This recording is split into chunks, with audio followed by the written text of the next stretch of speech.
Break के बाद आप सभी का एक बार फिर स्वागत भारत टेट 7 में। और अब बात विश्व रिकॉर्ड की। जी हाँ, UNESCO city of music Gwalior में संगीत विरासत को सहेजे तानसेन संगीत शताब्दी समारोह में एक विश्व रिकॉर्ड बना। संवेद प्रस्तुति के माध्यम से स्वर सम्राट तानसेन को स्वरांजलि अर्पित की गई।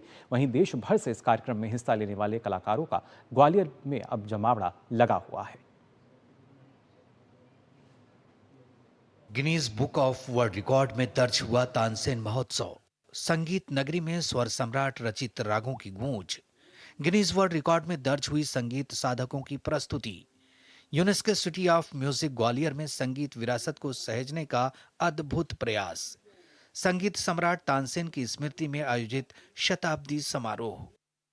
ग्वालियर संगीत सम्राट तानसेन की साधना स्थली और ख्याल गायकी का उद्गम स्थल रहा है। राजा मान सिंह तोमर से लेकर सिंधिया घराने तक संगीत की विरासत को सहेजने के यहाँ हर संभव प्रयास हुए हैं।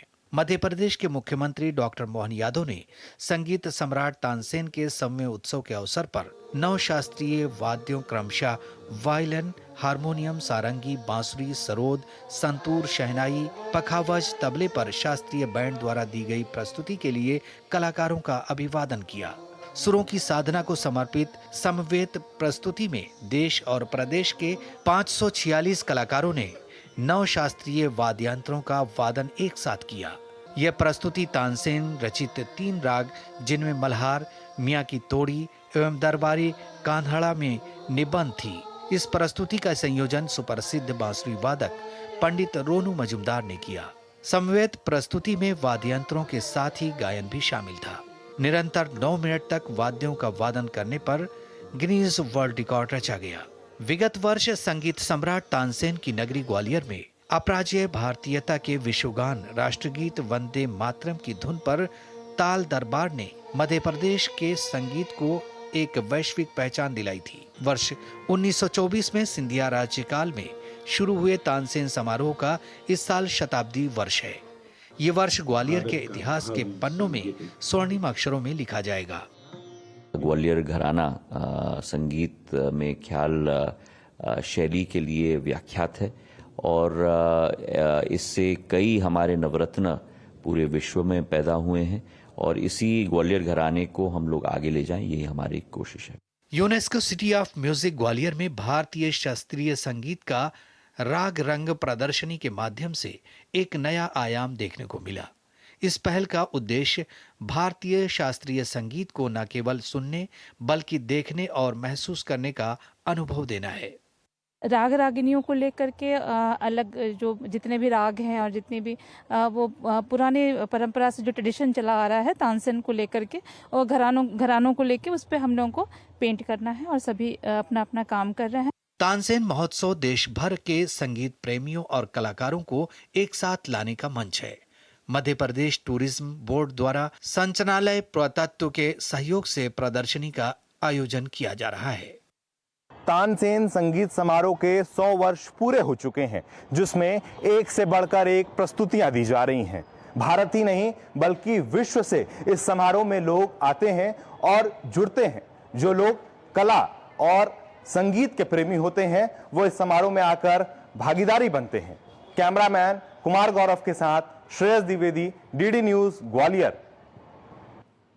और आइए बात करते हैं राजस्थान की भी। जी हाँ, राइजिंग राजस्थान के तहत राजस्थान के कई शहरों में पर्यटन को बढ़ावा देने के लिए एमओयू किए गए हैं। इसी दिशा में जैसलमेर में दुबई की तर्ज पर पर्यटन को बढ़ावा देने के लिए समझौता किया गया है। क्या है समझौता और क्या कुछ इसके बाद बदलाव नजर आएगा, जानते हैं इस रिपोर्ट में। राजस्थान में सुपर लग्जरी एडवेंचर रिसोर्ट की योजना बनाई जा रही है जो दुबई की तर्ज पर होगा। इस परियोजना का उद्देश्य जैसलमेर को पर्यटन के एक नए केंद्र के रूप में विकसित करना है और इसके लिए लगभग 10,000 एकड़ जमीन पर काम शुरू किया जाएगा। इस परियोजना से जैसलमेर में हर साल करीब 5 करोड़ टूरिस्ट को आकर्षित करने का लक्ष्य रखा गया है। राजस्थान का जैसलमेर पर्यटन के क्षेत्र में काफी तरक्की कर रहा है। हालिया राइजिंग राजस्थान में हुए एक एमओयू में जैसलमेर में Ferrari world global village concept को लेकर के एमओयू किया गया। इस एमओयू के तहत पर्यटकों की संख्या यहां पर न सिर्फ 50 लाख बल्कि 5 करोड़ तक पहुंच सकती है।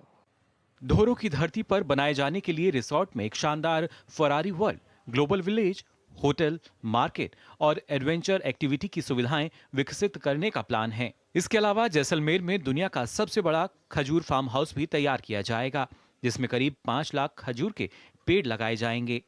इस फार्म हाउस का क्षेत्रफल 9000 एकड़ होगा और इसे दुनिया का सबसे बड़ा खजूर फार्म बनाने की कवायद भी है। जैसलमेर में 55 लाख टूरिस्ट आते हैं एवरी ईयर। हमारे इस प्रोजेक्ट के आने से 5 से 7 crore tourist every year Jaisalmer को विजिट करेंगे, जिससे अपने राज्य की इनकम बढ़ेगी, यहाँ के लोगों को काम मिलेगा। इस प्रोजेक्ट का एक और महत्वपूर्ण पहलू ये है कि इसे राजस्थान सरकार और जयपुर की एक निजी कंपनी द्वारा मिलकर लागू किया जाएगा, जिससे जैसलमेर को न सिर्फ एक पर्यटन स्थल बल्कि एक अंतर्राष्ट्रीय स्तर का गंतव्य बनाने में मदद मिलेगी।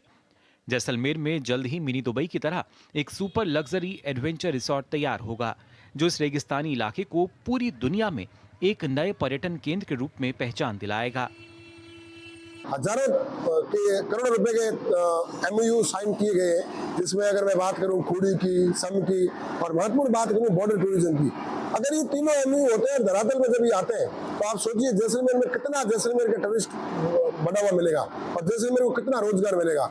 राइजिंग राजस्थान के माध्यम से जिस तरीके से पर्यटन को बढ़ाने के लिए नए नए एक्सपेरिमेंट किए जा रहे हैं, नई सुविधाएं दी जा रही है, नई एडवेंचर एक्टिविटी को डेवलप किया जा रहा है, इससे कहीं ना कहीं जैसलमेर के पर्यटन को बढ़ावा मिलेगा।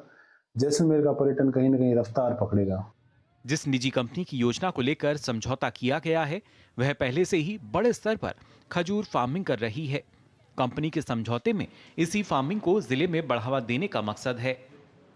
यदि सब कुछ ठीक रहा तो यह प्रोजेक्ट मार्च 2025 में शुरू होगा और 2027 तक पूरा हो जाएगा। इस प्रोजेक्ट से जुड़े हुए लोगों की माने तो इससे करीब 2000 लोगों को रोजगार मिल सकेगा, साथ ही राज्य की आय में भी बढ़ोतरी हो सकेगी। कैमरा पर्सन राकेश पटेल के साथ महेश गाधीज, डीडी न्यूज, जयपुर। तो फिलहाल के लिए भारत एट 7 में बस इतना ही।